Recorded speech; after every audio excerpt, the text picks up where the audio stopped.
Okay, so let's get into the implementation of the game itself. And so what we got here, I'm going to scroll up a bit and look at the steps that we need to look at. Now, as I'm thinking about this, this would be a really good place to, instead of putting all of this code on line 26, let's make a subroutine and put the game inside of the subroutine. Now we can just say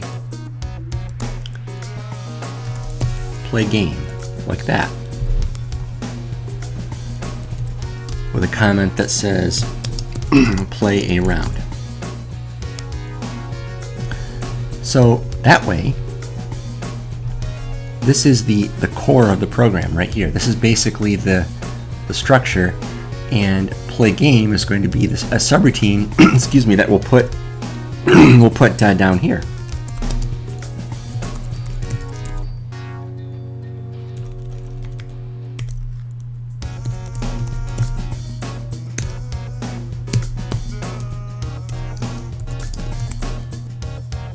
And I think I'm going to capitalize the P in play. Usually with variables we use camel case, but with procedures I like to use Pascal case, which is to capitalize every word in the name of the variable or the method name or procedure name, whatever you want to call it. So, okay. So I guess what I'll do next is I will take and grab all of this code, or these are the comments, but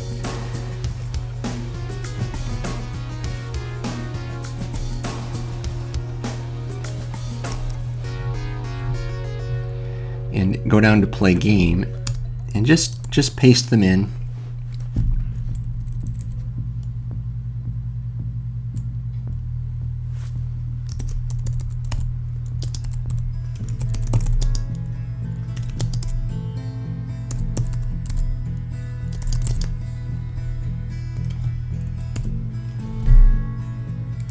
And there's my first step.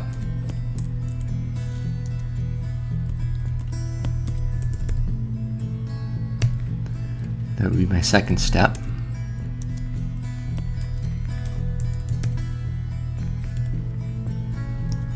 Third step. Fourth.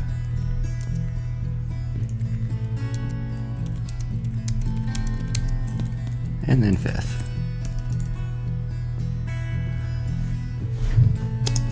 So, let's take a look at the first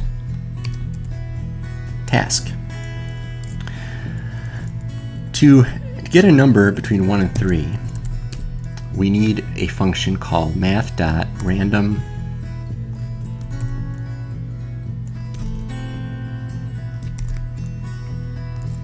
math.getRandomNumber, and it takes a value which is the upper limit or the maximum number. So 3 would mean it can get a number from 1 to 3, including the endpoints. That number I want to store. So I'm going to say computer choice value equals, because it's the computer's choice and it's the value. It doesn't say rock, paper, scissors. It's just a number. So the next task is really what converts that number into a string. So what we're going to say here is if computer choice value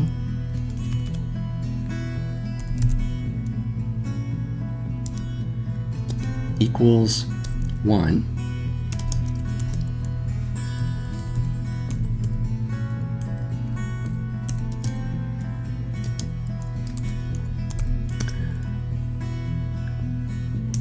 then we're going to make another variable called computer choice equals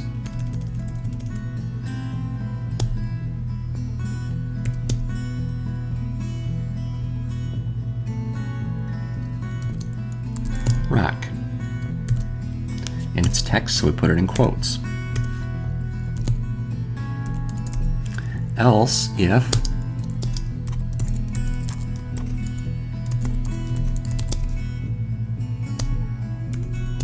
the computer choice value is equal to 2, then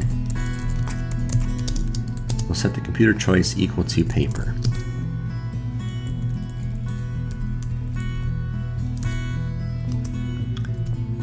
Now the only other option is 3. So I don't really need to say else if computer choice value equals 3. I could just say else and leave it at that.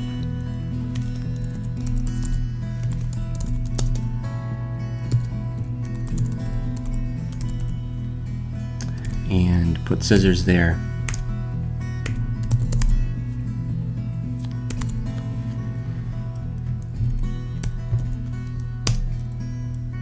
So that takes the number that was generated randomly and converts it into text, some sort of text. Now comes the question of asking the user to choose rock, paper, or scissors. So for that, I will write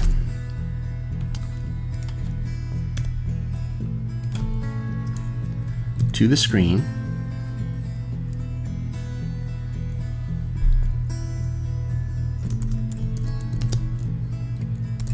choose rock, and what I'll do, well, okay, never mind that. I'll just go like this: rock, paper, or scissors.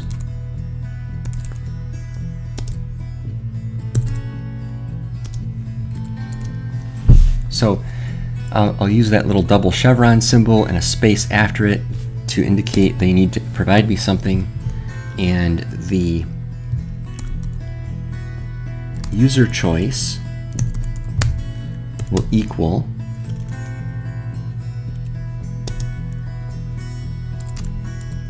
text window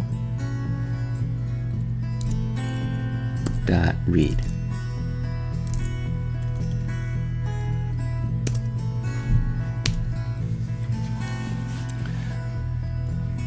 Now, at this point, we have a potential problem.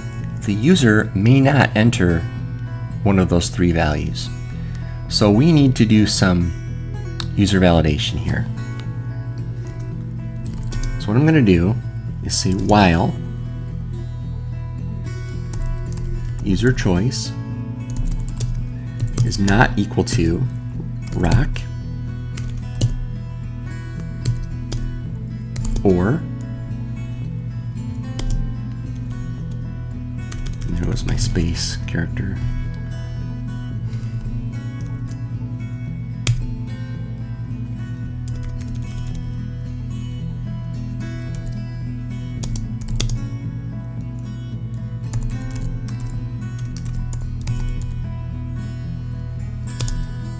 the user choice is not paper.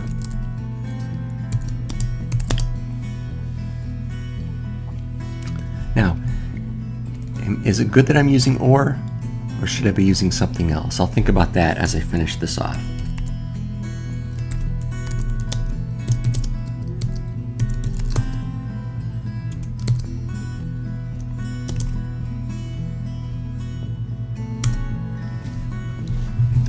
Okay, let's say the user types in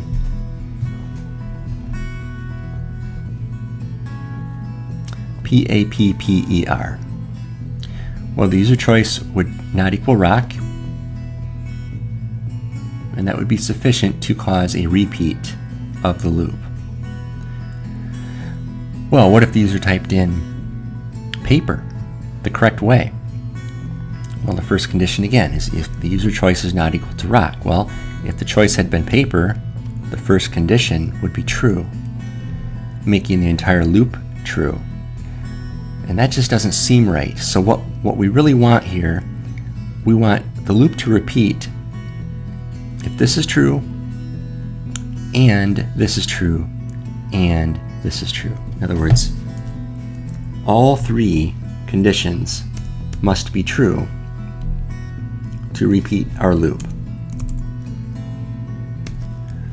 So what that means is that if any one of these conditions is false, which essentially means that user choice equals rock, or user choice equals paper, or user choice equals, oops, this should be scissors.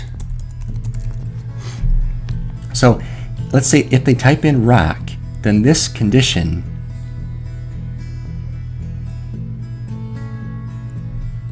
will be false.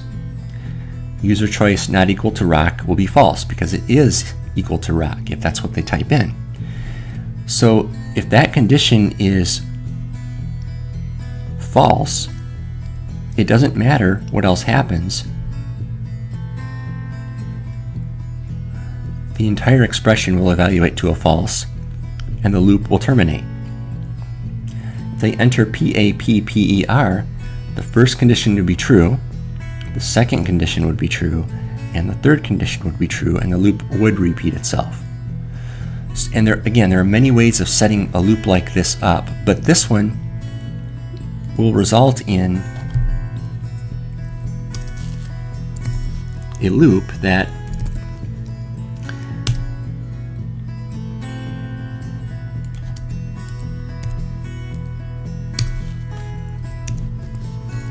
will continue to repeat until they get the answer right.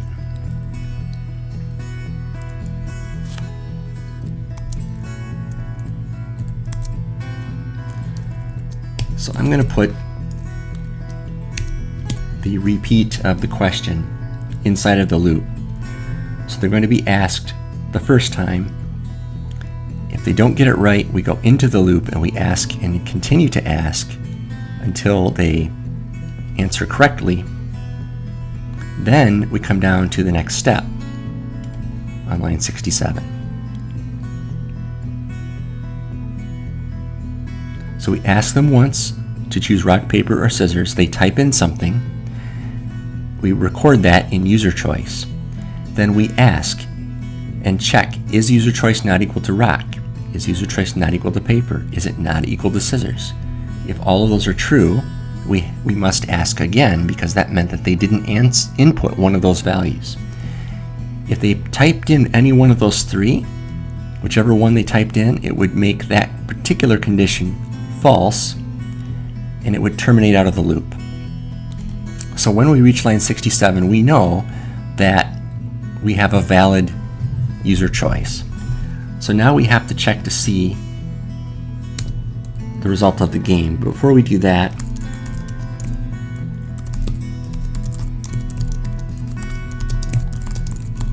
we have to tell the user what the computer chose, which would be computer choice.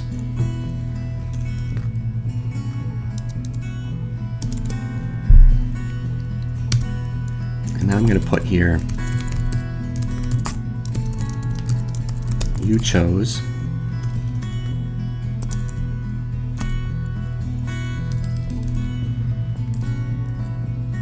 And some dots so that they line up on the screen.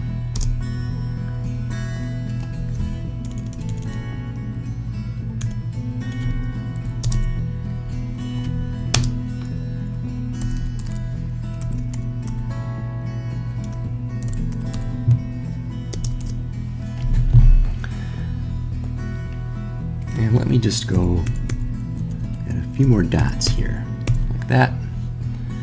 So the computer chose, you chose. Now we need to figure out who the winner was. So for that, I can say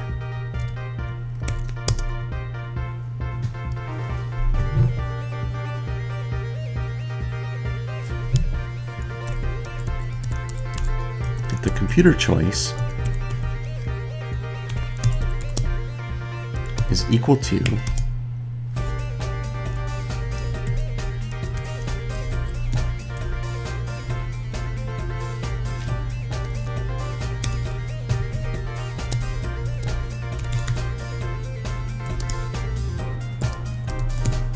rock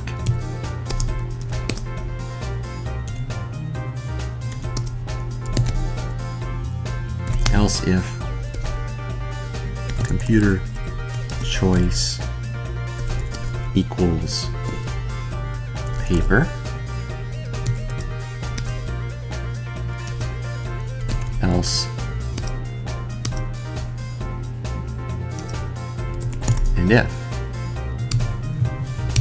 which gives me rock, paper, and the only other one left would be scissors.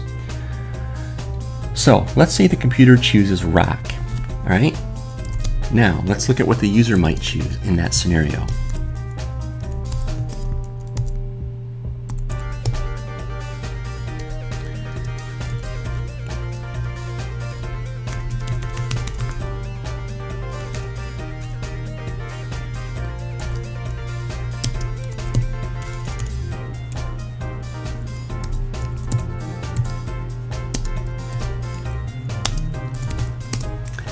If the user chooses rock and the computer chooses rock, we have a tie.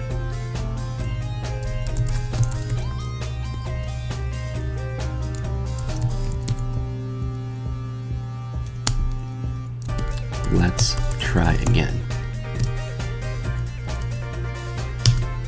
And I will set tie equal to 1.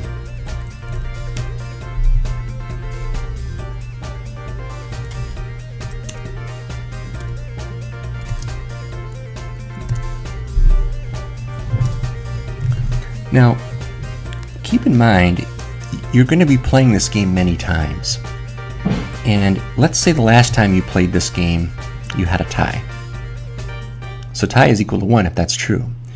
And you're playing this again, and this time you go through it, and let's say you don't have a tie. Well, for the last round you played, you set tie equal to 1. So what we need to do is we need to clear our variables out before we need to check them. So for instance here, I'm going to set tie equal to 0 just to reset to ensure validity. So we know tie is 0 coming in to our test here. And then we'll set it to 1 if we need to, otherwise it's going to be 0.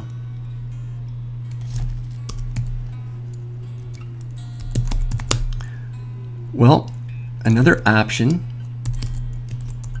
the user may have given us is paper.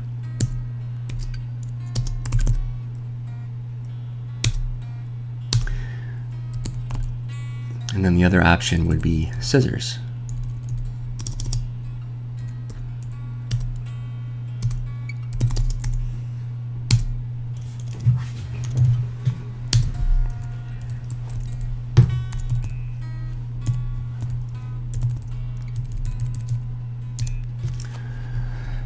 So the computer is rock. If the user is paper, paper wraps rock, which means the user would win in this case. Now I have a variable. If I go back up in my code and look at the main body of my code here, I have a user games 1 and a computer games 1. Well, this would be a case where the user games 1 would be true. So if I come back down to my code,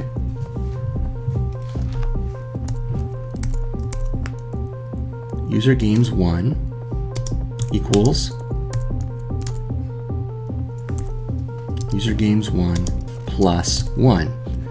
Simply saying the user won another game, so we're adding 1 to their counter. It's really called an accumulator. It's just letting us know how many of these things have happened. And then I'm going to tell the user what happened.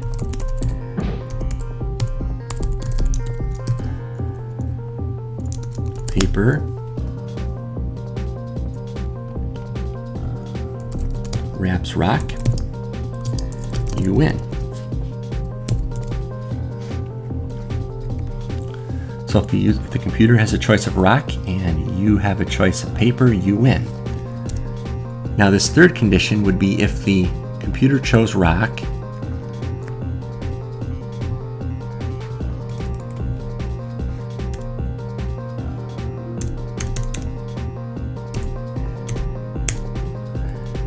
and you chose scissors. In that case, the computer would win because a rock will smash scissors.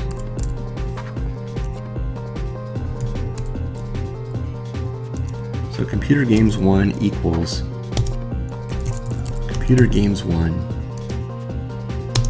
plus 1. And then we'll say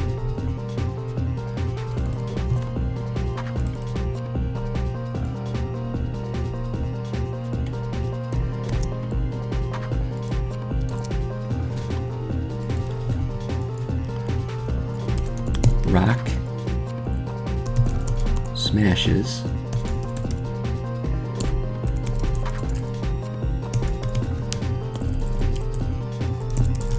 scissors, computer wins.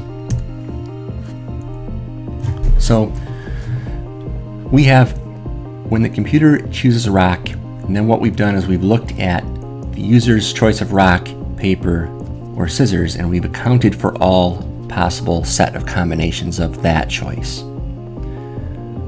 So next, we need to look at paper.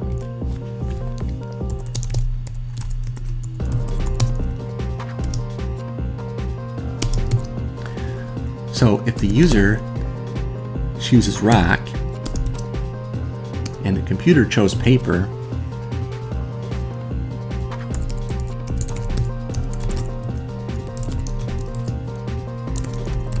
paper wraps rock.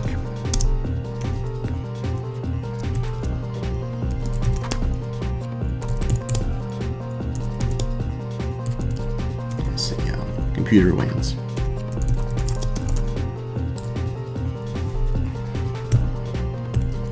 We won't put an exclamation point there if the computer wins. We'll just put a regular dot there. And I'm going to take this line of code here, copy it, and paste it right here instead of typing it all up again.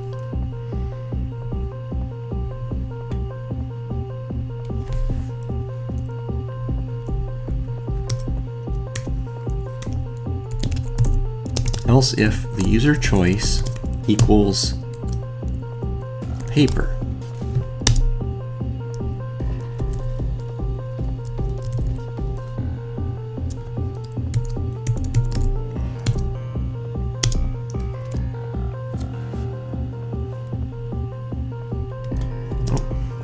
I forgot to put a then up here. I need one here also. So if the computer chooses paper and the user chooses paper, we have a tie. So I'm going to take that block of code there and put it right here. It's a tie. Let's try again, and I'll set tie equal to 1. The other condition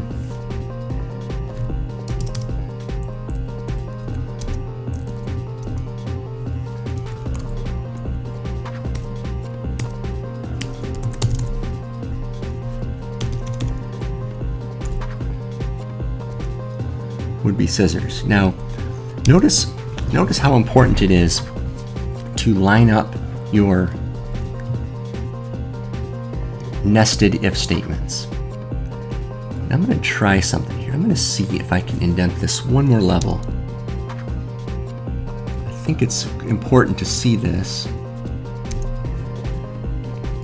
Notice how I have an if, an else if, an else, and an end if all lined up, and that's my outer set of if statements.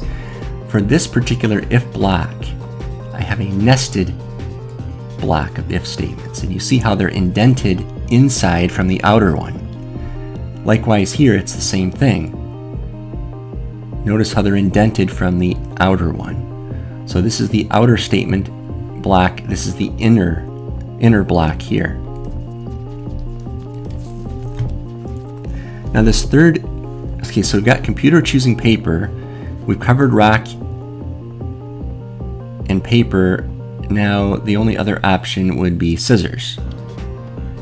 So if the computer chose paper and we chose scissors, then we are the winners, or I should say the user. So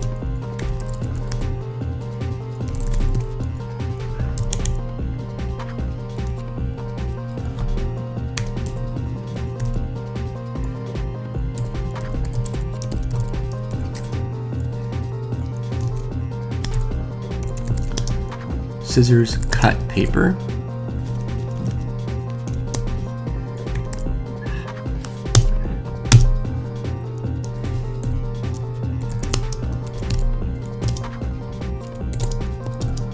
You win.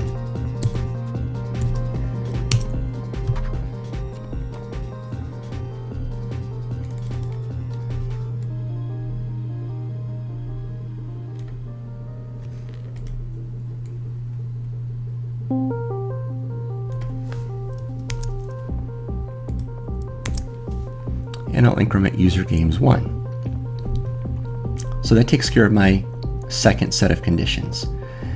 Now I'm going to take this entire block of code and copy it, and I'm going to paste it into my third conditional set.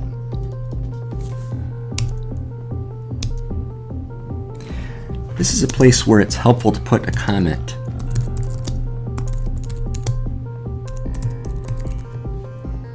Because it's not immediately obvious just by looking at the else.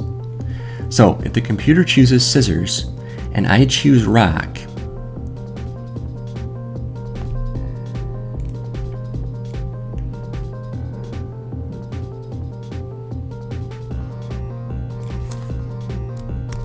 then I can say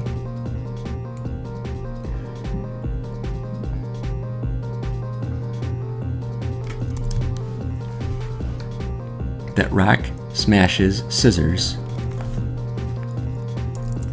and the user wins, because the user has the rock. And then this would be user games 1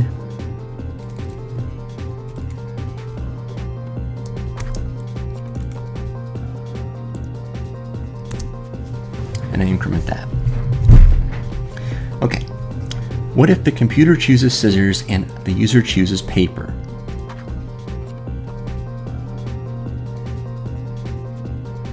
Well, scissors cut paper, but this time the computer has the scissors. So I'm going to take this line up here, and I'm going to put in scissors cut paper. This time, the computer wins.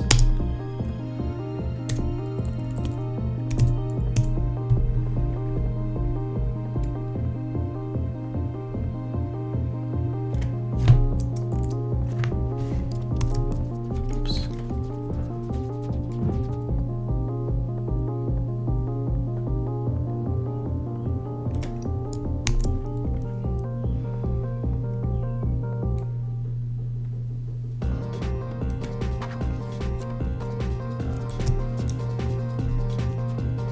The third case would be scissors, in which case we would have scissors and scissors, which would be a tie. So I'm going to take my code for a tie up here, and I'm going to paste it here, like this. And I definitely want to save this.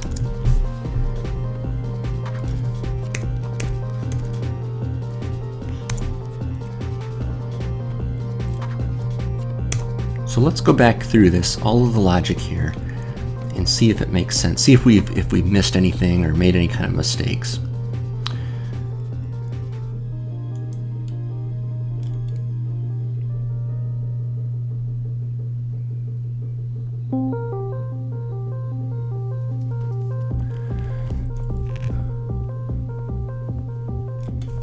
So the subroutine starts on line 44.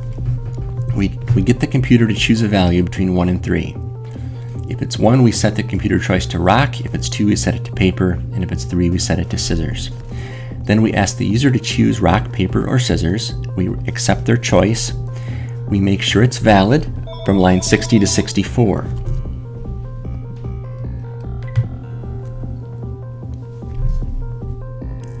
Then, on line 67 and 68, we just simply explain who chose what.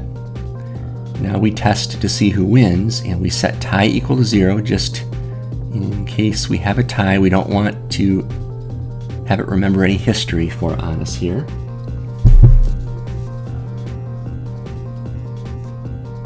Then we say, okay, if the computer chooses rock and we choose rock, then it's a tie. If the computer chooses rock and we choose paper, then paper wraps rock, we win, and we increment our win counter. If computer has rock, we have scissors, and I'll just put scissors here as a comment. Rock smashes scissors, computer wins, and I have computer games 1, incrementing there. Second block of tests. If the computer chooses paper and I choose rock, paper wraps rock, computer wins, I increment its counter. Else, if computer chooses paper and I choose paper, we have a tie.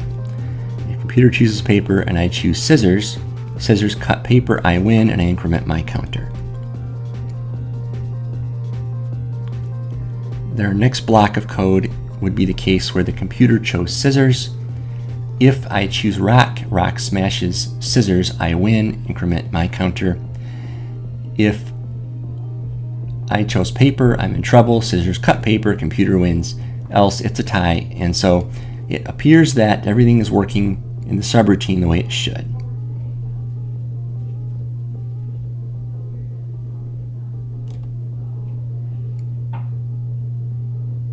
So, looking at everything here, I'm pretty happy with what I've got, and I'm ready to test it now to see if it works.